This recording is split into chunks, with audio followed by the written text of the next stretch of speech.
योग दर्शन कक्षा में आप सभी का स्वागत है। अपना 30 सूत्र हो गए ना मुकेश जी? हाँ जी स्वामी जी, हाँ हाँ 30वां कल के दिया था वैसे। हाँ, पैसा है ना। तथा क्लेश कर्म निवृत्ति ही, क्लेश और कर्म की निवृत्ति हो जाती है। और कौन से कर्म की निवृत्ति? कुशल और अकुशल दोनों की ही। बिल्कुल स्पष्ट रूप से कहा है कि जब धर्मिक समाधि हो जाती है, तंभरा प्रज्ञा आ जाती है, और जो है विवेक ख्याति बिल्कुल वो होती है, ज्ञानाग्नि बिल्कुल एकदम तीव्र हो जाती है, तो क्लेशों के साथ में सब कर्म वर्म सबको दग्ध बीज कर देती है, सब है ना। और दग्ध बीज ऐसे नहीं करती, समूल घातम हता भवंति, समूल घात, मूल के सहित जो ना, जो घात है उस घात के साथ में है ना, जो ना ये यहाँ पर जो दो ये शब्द दिया ना, समूल काशम कसिता समूल घातम हताहा, है ना। कषादिशु यथा विधिनु जी प्रयोगा गुरु। पूर्वस्मिन, ऐसा एक सूत्र है अष्टाध्यायी का, उससे यहाँ पर जो है नमूल प्रत्यय होता है। जैसे मतलब इस प्रकार के वो आते हैं, जैसे हाथ को पकड़ करके फिर आदमी को पकड़ा है, हाथ भी पकड़ रखा है और आदमी को पकड़ रखा है, तो ऐसे ही समूल को तो मारा ही मारा, मूल मतलब है ना, जो है ना, और पूरे क्लेशों को भी मार दिया। समूल नाश के साथ में नष्ट किया जा रहा है यहाँ पर। तो यहाँ पर जो है ना, समूल काशम कशिता भवंती, मतलब समूल नाश के साथ में नष्ट हो रहे हैं, है ना, क्लेश आदि, है ना। उसके लाभ से, उस धर्म में समाधि के लाभ से अविद्यादि जो क्लेश है वो समूल नाश के साथ में नष्ट हो रहे हैं, है ना। कुशला अकुशलाश्च कर्माशय समूल घातम हता भवंती, और कुशल हो चाहे अकुशल कर्म हो, पुण्य कर्म हो चाहे पाप कर्म हो, सारे के सारे कर्माशय, जो पूरा कर्माशय जो है, समूल घातम हता भवंती, मतलब समूल हनन के साथ में हनन हो रहा है, समूल के नाश के साथ में वो भी नष्ट हो रहे हैं। और क्लेश कर्म निवृत्त, क्लेश कर्म की निवृत्ति पर, है ना, जीवन एवं विद्वान विमुक्त होती, जीता हुआ ही मुक्त हो जाता है। कस्मात यस्मात विपर्यो भवस्य कारणम, क्योंकि विपर्य ही भव का कारण है। ये ध्यान रखना, जन्म का कारण तो अविद्या ही है ना। वहां पर भी न्याय दर्शन में भी जन्म ना, जन्म का कारण अविद्या ही है। सब जगह जन्म का कारण तो अविद्या है। अविद्या खत्म तो जन्म खत्म। ये बड़ा सुंदर प्रोसेस है ये। हम्म। तो यस्माद विपर्य भवस्य कारणम, जो विपर्य है वो भव का कारण है। नहीं क्षीण विपर्य कश्चित केनचित क्वचित जातो दृश्यते, और जिसका विपर्य क्षीण हो गया है, अविद्या जिसकी समाप्त हो गई है, वो है ना, कभी भी उत्पन्न होता हुआ दिखाई नहीं देता है, किसी के द्वारा भी दिखाई नहीं देता है, कहीं पर भी दिखाई नहीं देता है। मतलब कभी भी वो आदमी उत्पन्न होता हुआ दिखाई दे जाए किसी के द्वारा भी, कभी भी कहीं पर भी, ये संभव ही नहीं है। ये क्या मतलब गजब की बात कही है। अब आगे कह रहे हैं कि जब क्लेश कर्म निवृत्ति हो गई, मतलब पूरी प्रोसेस समझा रहे, देखो है ना, कि कैसे कैसे एक एक चीज जो ना, है ना, छिद्र हो रहे थे, उसमें संस्कार आ रहे थे, संस्कारों के कारण से फिर कर मतलब है ना वृत्तियां पैदा हो रही थी, तो उन संस्कारों को भी है ना दग्ध बीज किया। फिर धर्म में एक समाधि हो गई, तो कोई भी वृत्ति जो है ना, क्लिष्ट वृत्ति उठ ही नहीं रही है, और वो सब अवस्था आने पर फिर जो है ना क्लेश कर्मों की निवृत्ति हो गई। और उसके बाद में तदा, अब अगला सूत्र, तदा सर्वावरण मलापेत ज्ञान से आनंत्या ज्ञेयम अल्पम। सर्व आवरण मलापेत ज्ञान से चित्त, सर्व आवरण मलापेत चित्त, सारे आवरण है ना रूपी जो मल हैं वो हट गए हैं जिसके, ऐसा जो चित्त है, ऐसा जो ज्ञान है, या ऐसा जो चित्त है, चित्त से या है ना ज्ञान से अनंत्यात, अनंत्यात अनंतता के कारण से, अब वो जो है ना उसके भीतर जो है, जब सारे मल ही हट गए हैं, तो ज्ञान जो है ना, वो मतलब सर्वभावाधिष्ठातित्व तो सर्व ज्ञातित्व जो है ना अवस्था होती है, वो आ जाती है कि जो भी जानने योग्य है ना वो सब जान लिया है, सब कुछ जान लिया है। तो यही इसकी अनंतता है। तो इस रूप में अनंत होने से ज्ञेयम अल्पम, तो जो जानने योग्य है ना वो धीरे धीरे अल्प होता चला जाएगा, अल्प होता चला जाएगा और बिल्कुल ही समाप्त हो जाएगा। तो जो ज्ञेय है, अभी तो हमारे लिए ज्ञेय बहुत ज्यादा है, हमारे लिए जानने योग्य ज्यादा है और ज्ञान हमारा पास थोड़ा सा है 10,000 रुपया और लिखा है ना। हाँ, माइक खुला हुआ है। राम कुमार जी, है। ओम महाराज। हाँ जी, अभी हमारा ज्ञान तो है थोड़ा, और जानने योग्य जो चीज है ना वो है ज्यादा। ये संसार है, सब कुछ जितना भी है ना, ये सारा जे जो है ना, जो भी जे रूप है, पंच महाभूत क्या पर हैं, सूक्ष्म भूत क्या हैं, अभी सूक्ष्म भूतों का ही पूरा सही से पता नहीं, पंच महाभूतों का ही सही से पता नहीं है। अभी तो हम जो स्थूल भूतों का भी जो स्थूलत्व है, उसमें जो धर्म लक्षण अवस्था परिणाम है, उन्हीं को महाभूत मानते हैं। इस पानी को ही जल तत्व मानते हैं, इस हवा को ही वायु तत्व मानते हैं, इस मिट्टी को ही मिट्टी तत्व मानते हैं, है ना। जबकि इसमें इनकी बहुलता है, पर ये वो नहीं है महाभूत। महाभूत इस इनसे तो सूक्ष्म है, ये तो उन महाभूतों का विकार है। तो महाभूतों को जानना है ना, फिर सूक्ष्म भूतों को जानना है, फिर इंद्रियों को जानना है, फिर मन को जानना है, अहंकार को जानना है, फिर चित्त को ही जानना है। तो कितना कुछ जानने के लिए बचा हुआ है, अभी तो बहुत सारा बचा हुआ है, अभी तो जाना ही नहीं कुछ भी। लेकिन जब समाधि में हम पहुंचते हैं तो ज्ञान धीरे धीरे जो है ना, जब अनंत होता है तो जो जान लिया जाता है, जैसे जैसे जानते जाएंगे, जैसे जैसे जानते जाएंगे, तो जो जानने योग्य है ना, ये जो है ना वो अल्प होता चला जाएगा। और वो अल्प कब होगा? जब आवरण हटेंगे। सत्व का जो आवरण है ना, आवरण सत्व को मतलब जो है सीमित कर देता है। देखो, तमोगुण जो है वो क्रिया को नहीं होने देता। क्रिया आती है तब तमोगुण को हटाती है, लेकिन क्रिया जो है ना स्वयं सत्वगुण को भी प्रभावित करती है।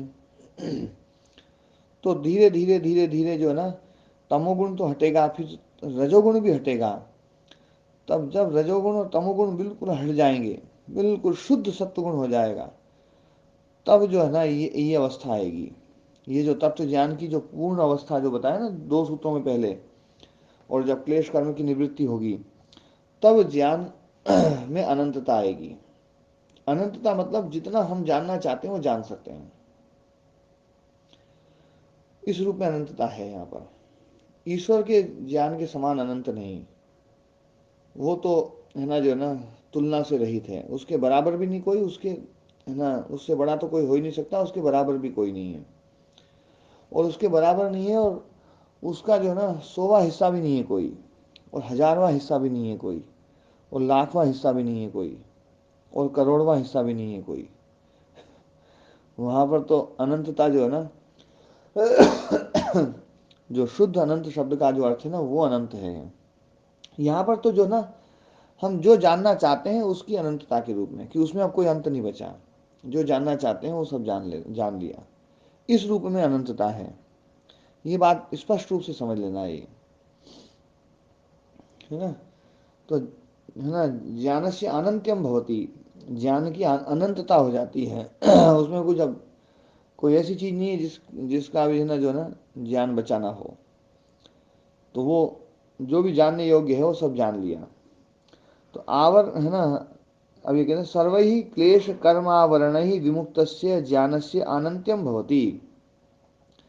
सभी क्लेश कर्म आवरण, जो क्लेश कर्म आवरण है उनसे विमुक्त जो ज्ञान है उसका अनंत्य हो जाता है, अनंतता हो जाती है। आवरण आवरण आवरण केन तमसा अभिभूतम आवृत ज्ञान सत्वम क्वचिदेव रजसा प्रवर्तितम उद्घाटितम ग्रहण समर्थम भवति। तो तमसा अभिभूतम आवृत ज्ञान सत्वम, जो तमस के द्वारा अभिभूत है, आवृत है, ढका हुआ है जो ज्ञान सत्व, क्वचिदेव, कभी रजसा प्रवर्तितम उद्घाटितम, रजस के द्वारा वो उद्घाटित कर दिया जाता है, प्रवृत्त कर दिया जाता है। देखो रजोगुण जो है ना, रजोगुण बहुत मतलब इतना अपन उसको मानते हैं कि ये राजसिक चीज सही नहीं है, लेकिन तमस को हटाता है वो क्रिया जो है ना, वो तमस को हटाती है। और तमस को हटाते हटाते हटाते हटाते पहले तामसिक पक्ष में जाती है, फिर धीरे धीरे धीरे धीरे धीरे धीरे जब सत्व बढ़ता है तो वही क्रिया सत्व की तरफ बढ़ जाती है। इसलिए क्रिया के दो भाग की है, एक रजोगुण युक्त क्रिया, एक सत्वगुण युक्त क्रिया। रजोगुण युक्त क्रिया जो है ना, वो अन्याय पैदा करेगी, अधर्म पैदा करेगी। सत्वगुण युक्त क्रिया जो है ना, वो धर्म पैदा करेगी। और धर्म पैदा करेगी तो धीरे धीरे धीरे धीरे हम सत्व की तरफ बढ़ते चले जाएंगे, और एक समय ऐसा आएगा कि वो क्रिया ही समाप्त हो जाएगी, फिर पूर्ण सत्व बचेगा। ये एकाग्र अवस्था है ना। तो जो चार अवस्थाएं बताई थी पहले भी इस पर चर्चा करी थी, और एक नया कॉन्सेप्ट था जो है ना सबको नया ही लगा था। तो ये जो बिल्कुल स्पष्ट रूप से ये शास्त्र इस बात को कहता है कि तमस जो है ना रजोगुण के द्वारा है ना उद्घाटित होता है, नहीं, रजोगुण के द्वारा ढका हुआ जो सत्व है वो, तमोगुण के द्वारा ढका हुआ जो सत्व है वो रजोगुण के द्वारा उद्घाटित होता है। तो रजसा प्रवर्तितम उद्घाटितम ग्रहण समर्थम भवति, वो ही ग्रहण करने में समर्थ होता है। क्योंकि तमोगुण यदि है तो वो किसी चीज को ग्रहण नहीं करेगा, वहां तो बिल्कुल अविद्या ही है। मूढ़ ज्ञान जो है ना वो कुछ ग्रहण नहीं करेगा। तो मूढ़ता जैसे जैसे हटेगी वैसे वैसे ज्ञान को ग्रहण करने की क्षमता ना वो आएगी। तो सत्व जो है ना ढका हुआ है, सत्व ढका हुआ, सत्व है पर ढका हुआ है तमस के कारण से, रजोगुण उसको खोलता है, तो धीरे धीरे ज्ञान हमें आता है। तत्र यदा सर्वै आवरण मलैः अपगत मलम भवति, तो जब सारे आवरण मल हट जाते हैं, और जो खोलने वाला है ना, अब आवरण ही नहीं रहे तो खोलने वाला भी क्यों रखें अपन, उसको भी हटा देते हैं। तो आवरण मल जितने भी है वो जब वो अवगत हो जाते हैं, तो अमलम, हाँ, अवगत अवगत मल है जिनके ऐसा वो जो हो जाता है ज्ञानम भवति, तदा भवति अस्य अनंत्यम, तो इस ज्ञान का अनंत्य हो जाता है। और ज्ञान से अनंत्या जेयम अल्पम, तो ज्ञान ही अनंत हो गया तो जे जो है ना वो अल्प हो जाएगा। फिर जानने योग्य कुछ बचेगा नहीं, धीरे धीरे सब धीरे धीरे समाप्त होता चला जाएगा। तो जे, देखो जे जो है ना, जब जान लिया जाता है तो क्या वो जे रहता है? नहीं रहता। इसको समझो, एक गिलास पेय पदार्थ है, अब पानी पेय है, पेय मतलब मुकेश जी पीने योग्य। पीने योग्य। अब जब उसको पी लिया तो क्या वो पीने योग्य रहा? नहीं रहा जी। हाँ, पीने से उसकी पेयता खत्म हो जाती है, ध्यान देने वाली बात है। पीने से उसकी पेयता खत्म हो जाती है। जो दृश्य है ना वो देख लिया तो फिर उसकी दृश्यता समाप्त हो जाएगी। खाद्य वस्तु है, उसको खा लिया तो उसकी खाद्यता समाप्त हो जाएगी। हेय जो है ना, जो दुख है हेय मतलब छोड़ने योग्य, उसको छोड़ दिया तो उसकी हेयता समाप्त हो जाएगी। यही प्रांत भूमिता है। प्रांत भूमिता का मतलब है कि जो हेयता है ना उसमें हेय बचे नहीं, मतलब वो छोड़ दिया गया पूरा। जो जे है जानने योग्य वो जान लिया जाए, ये उसकी प्रांत भूमिता है ना। जो कर्तव्य है वो कर लिए गए, अब कोई भी है ना कर्तव्य बचा नहीं है, करने योग्य कुछ बचा ही नहीं है। तो ये जो है ना, मतलब जो योग्य अर्थ में जो तव्यत प्रत्यय होता है वो जब तक किया नहीं जाता है तब तक तो वो वैसा होता है, और कर लिया गया तो उसके बाद में उसका ना ज्ञान के लिए यहाँ पर कहा तो जेता ज्ञान की तब तक है जब तक उसको जाना नहीं गया है, और जान लिया गया है तो फिर वो जे नहीं रहा। तो इसलिए जे अल्प हो जाएगा। जे इस रूप में अल्प होता है, यूं नहीं है कि जे खत्म ही हो जाता है। जानने योग्य वो जो था उसको जान लिया, अब जे था ही नहीं उसमें, तो जे अल्प हो जाएगा। तो ज्ञान से अनंत्या जेयम अल्पम संपद्यते, यथा आकाशे खद्योता, जैसे आकाश में जो जुगनू है ना वो कितना छोटा सा होता है, ऐसे ही ज्ञान आकाश बन जाता है, अनंत हो जाता है, इतना विराट हो जाता है। और जानने योग्य जो चीज है ना वो बहुत थोड़ी सी हो जाती है, छोटी छोटी होते होते होते होते खत्म हो जाती है ना। तो जब ऐसी अवस्था आती है तब आदमी मुक्त हो जाता है। फिर यत्र इदम उत्तम, अब ये कहा गया है कि मुक्त जो आदमी है ना वो, हाँ, है ना, जो दग्ध, ये जो दग्ध क्लेश भी जो है ना वो जन्म उसकी वो पैदा नहीं होगा, उसको ये आप फिर उठा के ला रहे हैं व्यास मुनि जी ना, इन सब बातों को बता करके फिर अब वो जो है ना कि भैया जो क्षीण विपर्य है वो, है ना, जो है क्यों जन्म नहीं लेगा। तो बोले अंधः मणिम अविध्यत, अंधे आदमी ने मणि में छेद किया, तम अनंगुली ही आवयत, और जिसकी अंगुली नहीं है उसने उन मणियों को गूथा, अग्रीव तम प्रत्यमुंचत, और जिसकी गर्दन नहीं है उसने अपने गले में उसको धारण किया, तम अजिह्वा अभ्यपूजयत, और जिसकी जिह्वा नहीं है उसने उसकी स्तुति करी। बोले चारों बातें जैसे असंभव है ऐसे ही जिसकी विद्या क्षीण हो चुकी है उसका जन्म असंभव है, संभव नहीं है भैया, जो ना दग्ध क्लेश मूल जिसका हो जाए वो जन्म उसका संभव हो, ऐसा संभव मतलब ऐसा देखा नहीं जा सकता। जिसके क्लेश दग्ध हो गए हैं वो जन्म ले ही नहीं सकता, और क्लेश दोबारा पैदा नहीं हो सकते हैं। यदि क्लेश दोबारा पैदा हो जाए तो वो जो हे है ना वो तो फिर बना रहा, फिर हे की समाप्ति कैसे हुई, फिर प्रांत भूमिता नहीं आएगी, हे बिल्कुल समाप्त हो जाएगा, क्योंकि जो छोड़ने होगी वो छोड़ दिया, जो है ना जे है वो सब बिल्कुल समाप्त हो जाएगा, दृश्य बिल्कुल समाप्त हो जाएगा, यही उसकी समाप्ति है कि जो है ना जो जो भी देखने योग्य था देख लिया, जो जानने योग्य था जान लिया, जो प्राप्त करने योग्य था वो प्राप्त कर लिया, प्राप्तम प्रापणीयम, है ना, क्षेतव्या क्षीणा क्लेशा, है ना, क्षेतव्य जो क्लेश है वो क्षीण कर दिए गए हैं, है ना। तो फिर वो जो है ना, ये तो पहले पाद में भी आया ना ये बात, कहाँ पर है जी ये, है ना, जो है ना, कौन सा स्वामी जी? है ना, जो क्षीण करने योग्य थे, है ना, वो वो तो 27वें सूत्र में होगा स्वामी जी, शायद साधन पाद का। नहीं साधन पाद में नहीं, उसमें ही है, अच्छा, पहले सूत्र में। पहले उसमें ही है ना। ये देखो तत्परम पुरुष ख्याते गुण वैतृष्ण्यम, 16वां सूत्र देखो,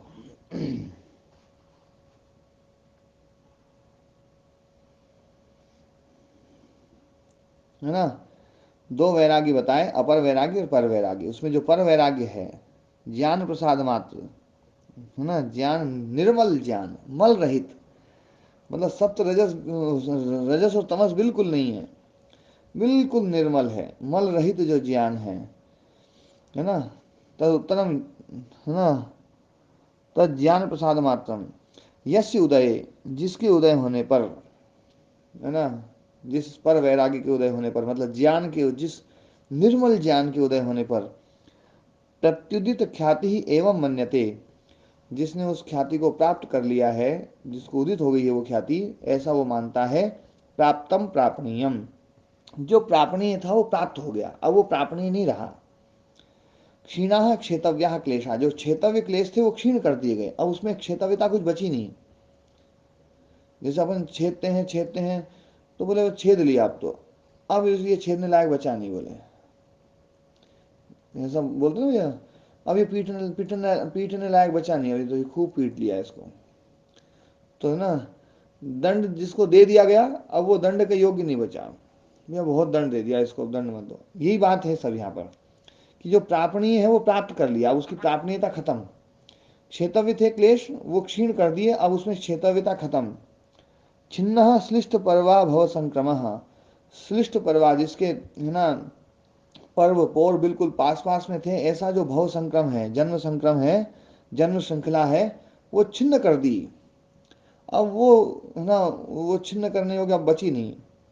यस्य अविच्छेदात, और जिसके मारने से, जिसके न मारने से, जो भव संक्रम है यदि उसको नहीं मारा, उसको नहीं तोड़ा गया, तो जनित्वा म्रियते मृत्वा से जायते, जन करके आदमी पैदा है ना, मरता है और मर करके फिर पैदा होता है। लेकिन उसको यदि तोड़ दिया तो फिर मर करके पैदा नहीं होगा। यदि तो ये बात यहाँ पर भी बिल्कुल स्पष्ट रूप से कही गई है। बार बार एक ही बात कह रहे हैं कि जो दग्ध है ना क्लेश व्यक्ति है, जिन्होंने क्लेश और सारी चीज़ों को दग्ध कर दिया है, ऐसा जो चित्त है ना, वो फिर जन्म नहीं ले सकता, कभी नहीं ले सकता। तो कितनी बात कही भैया, यदि वो जन्म ले ले फिर तो अंधा भी मणि को बीत देगा, और फिर तो बिना अंगुली वाला उसको जो ना गूथ देगा, और बिना गर्दन वाले के गर्दन में वो डाल दी जाएगी, और जिसकी जीव नहीं है वो उसकी स्तुति गा देगा। फिर तो ये बात हो जाएगी। बोले राम कुमार जी, स्पष्ट है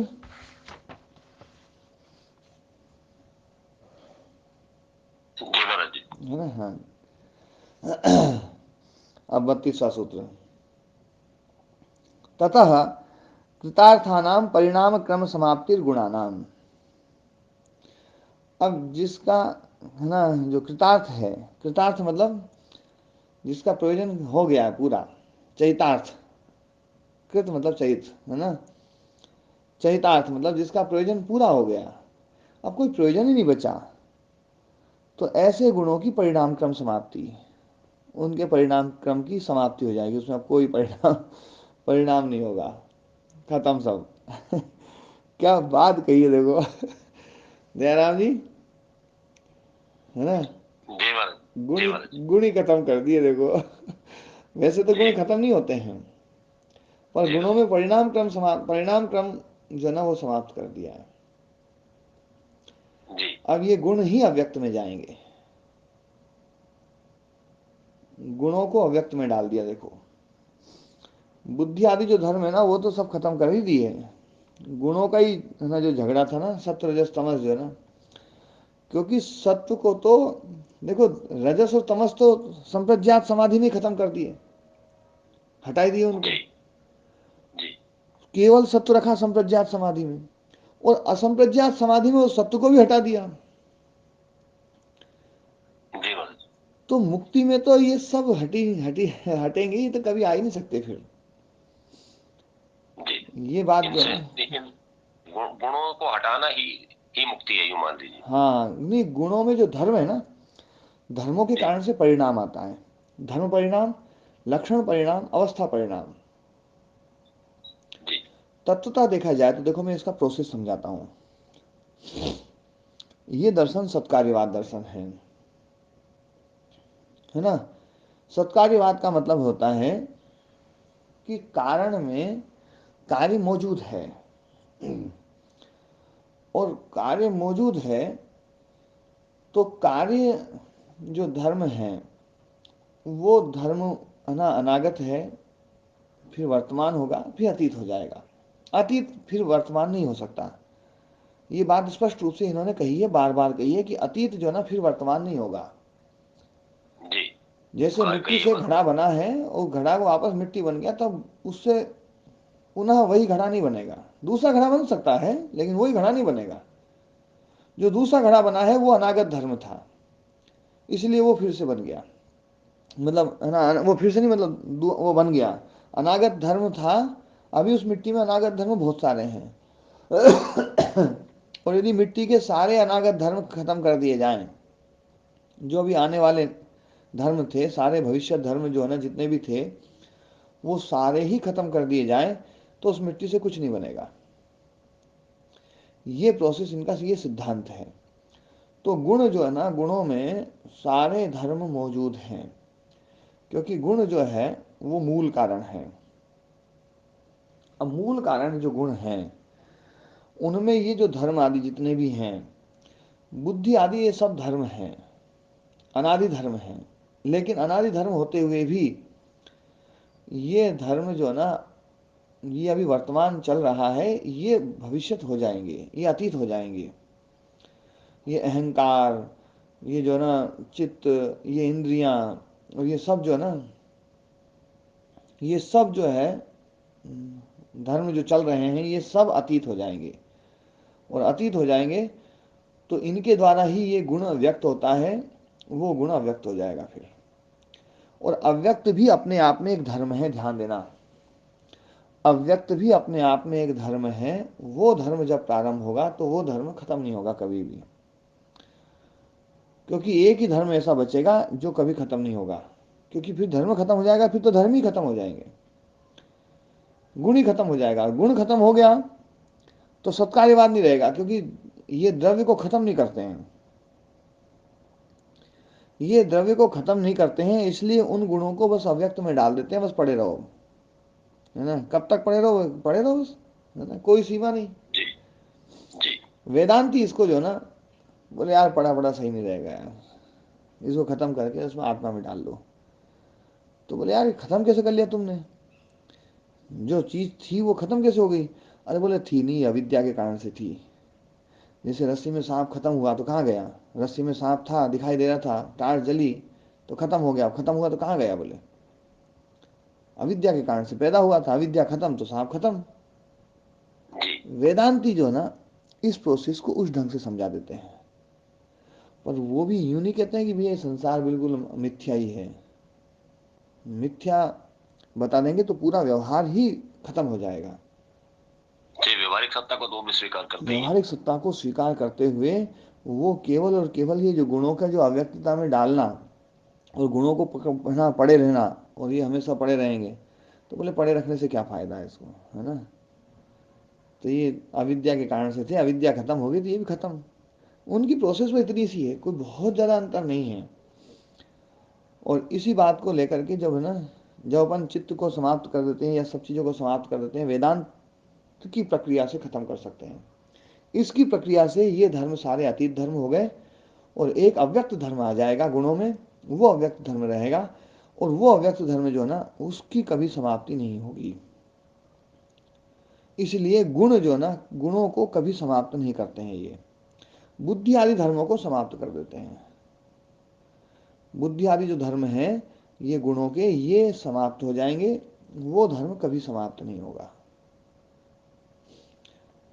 ये प्रोसेस को बिल्कुल समझ लेंगे तो ये सूत्र समझ में आएगा। अगले वाला सूत्र और ज़्यादा इसी को समझाया गया, खोला गया है। तो ये है ना जो ना, ये परिणाम क्रम क्या है, तो परिणाम क्रम जो है वो इनका समाप्त हो जाता है। परिणाम क्रम, अब आगे परिणाम नहीं हो सकता इसमें कोई, इनके धर्मों में कोई परिणाम नहीं होगा। गुणों के भीतर जो परिणाम हो रहा था उस परिणाम क्रम की ही समाप्ति कर दी गई। अब आगे कोई परिणाम नहीं होगा। यदि आगे परिणाम हो जाए, चाहे 31 साल बाद परिणाम हो जाए, तो भी वो बात फिर बनेगी नहीं। फिर वो परिणाम कहाँ से आ जाएगा, ये बात प्रश्न उठेगा फिर, क्योंकि परिणाम तो अविद्या के कारण से आएगा और अविद्या तो खत्म हो गई है, तो ये फिर कहाँ से आएगा, ये प्रश्न खड़ा हो जाएगा। इसलिए जो है ना ये बिल्कुल स्पष्ट कह रहा है ये सूत्र। तो तस्य धर्म मेघस्य उदयात, है ना, हम देखो व्यास मुनि जी को पढ़ते हैं, तस्य धर्म मेघस्य उदयात, उस धर्म मेघ समाधि के उदय होने से कृतार्थानाम गुणानाम, जो कृतार्थ गुण है, मतलब चरितार्थ जो गुण है, गुण जिनका प्रयोजन पूरा हो चुका है, भोग अपर के लिए थे, भोग अपर दे दिया, खत्म बात। अब फिर से भोग क्यों देंगे, अब बार बार ही देंगे क्या, है ना जो है ना। तो ये जिनका प्रयोजन पूरा हो चुका है, कृतार्थानाम, है ना, गुणानाम, परिणाम क्रम परिसमाप्यते, उनका जो परिणाम क्रम है वो परिसमाप्त हो जाता है, समाप्त हो जाता है। नहीं कृत कृत भोगापवर्गा परिसमाप्त क्रमा क्षणम अपि अवस्था तुम उत्सहंते। क्या गजब की बात कही है। बोले जिनका भोग और अपवर्ग जो है ना पूरा हो गया है ना, ऐसे परिसमाप्त क्रम जो वाले जो गुण हैं वो एक क्षण भी ठहर नहीं सकते, एक क्षण भी, जी जी महाराज। है ना। ये तो बहुत दूर की बात है भैया जो ना, कि भैया बाद में मतलब है ना आप लोग थोड़ा फिर पैदा करके फिर पूरा वो करवा लेते हैं, बोले एक क्षण भी ठहर नहीं सकता, वो तो एक क्षण भी नहीं ठहरेगा, है ना। उसमें वो ओम महाराज जी। उत्साह, हाँ ओम जी ओम। हाँ, जब लाइट आई गई तो अंधेरा कैसे रहेगा। ठीक हाँ कह रहे हो। हाँ, एक क्षण भी नहीं रहेगा। तो ये बात जो है ना, तो कृत भोगापर्गा परिसमाप्त क्रमाः, कृत भोग, भोग और अपवर्ग जिनका पूरा हो चुका है ऐसे गुण, परिसमाप्त क्रमाः गुणाः, परिसमाप्त हो गया है क्रम जिनका ऐसे गुण, क्षणमपि अवस्थातुम उत्साहन्ते, एक क्षण भी नहीं ठहर सकते। तो अब इन्होंने पूछ लिया, बोले भैया ये क्रम क्या है? अथ कोयम क्रमः, ये परिणाम क्रम बताया तो ये क्रम क्या है ना? किसी का कोई प्रश्न ऐसा तो नहीं था कोई हमने जो विचार करने योग्य? तो ये सूत्र अभी शुरू हो जाएगा, फिर ये सूत्र लंबा है ये। जी स्वामी जी, परिणाम क्रम मतलब यही जो आपने बताया कि वो अतीत, अनागत और ये हाँ धर्म, हाँ हाँ, ये धर्म सब लक्षण अवस्था ग्रह परिणाम। व्यक्त। हाँ जी, तो धर्म लक्षण अवस्था परिणाम ये सारे जो ना ये परिणाम क्रम है। और जो अव्यक्त है ना, अव्यक्त आकर के जाता नहीं, इसलिए उसको परिणाम क्रम से जो ना उसको थोड़ा सा अलग हटा दिया गया है। हाँ जी नरेश जी। इसका मतलब तो आत्मा और अज्ञान है, दो है, अविद्या। हाँ, अविद्या जो है ना, अविद्या समाप्त हो जाएगी, आत्मा समाप्त नहीं होगी। अविद्या खत्म कर दो, फिर तुम वही हो जो है ना। ठीक। ओ,